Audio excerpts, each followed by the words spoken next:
in a way that tugged every string of Michelle's heart. Did you see this? She meant the lip gloss display. They have one that's tinted, so it's supposed to last longer. But this one has cherry flavoring, and Haley says, but... Silently, Michelle filled in the words. Boys like it more. The assorted Hemsworths on Ashley's bedroom walls had not gone unnoticed. Michelle asked, "Which do you like most?" Well... Ashley shrugged, but there was not much an 11-year-old did not have an opinion on. I guess the tinted type lasts longer, right? Michelle offered, "That makes sense." Ashley was still weighing the two items. The cherry kind tastes like chemicals? Like I always chew. I mean, if I wore it, I would probably chew it off because it would irritate me. Michelle nodded, biting back the polemic raging inside her.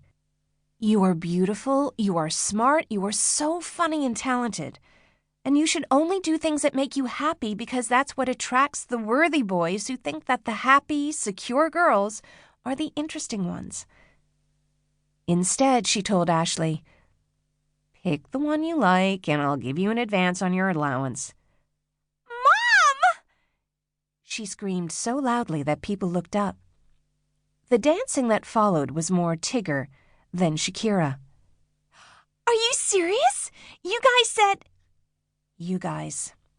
Michelle gave an inward groan. How to explain this sudden turnabout when they had agreed that Ashley would not wear makeup until she was 12? It's only lip gloss. She'll be 12 in 5 months. I know we agreed not until her actual birthday, but you let her have that iPhone. That would be the trick.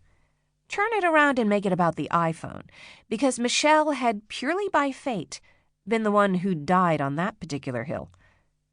Michelle told her daughter, "I'll handle the boss. Just lip gloss, though, nothing else. Pick the one that makes you happy." And it did make her happy.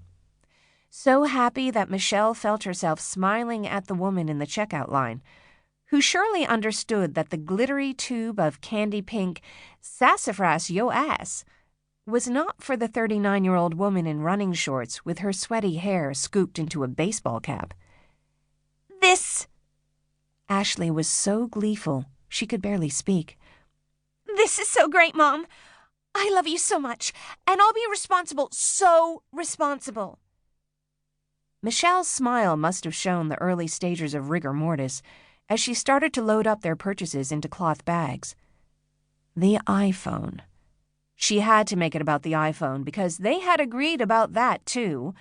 But then all of Ashley's friends had shown up at summer camp with one, and the "no, absolutely not" had turned into, "I couldn't let her be the only kid without one," while Michelle was away at a conference.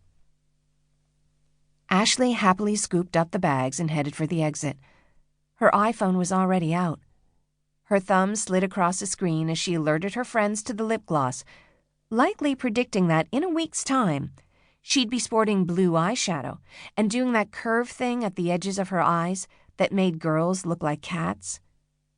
Michelle felt herself start to catastrophize. Ashley could get conjunctivitis, or styes, or blepharitis from sharing eye makeup, herpes simplex virus, or hep C from lip gloss and lip liner, not to mention she could scratch her cornea with a mascara wand. Didn't some lipsticks contain heavy metals and lead? Staph, strep, E. coli? What the hell had Michelle been thinking? She could be poisoning her own daughter. There were hundreds of thousands of proven studies about surface contaminants, as opposed to the relative handfuls positing the indirect correlation between brain tumors and cell phones. Up ahead, Ashley laughed. Her friends were texting back. She swung the bags wildly as she crossed the parking lot. She was 11, not 12. And 12 was still terribly young, wasn't it? Because makeup sent a signal. It telegraphed an interest in being interested in, which was a horribly non-feminist thing to say.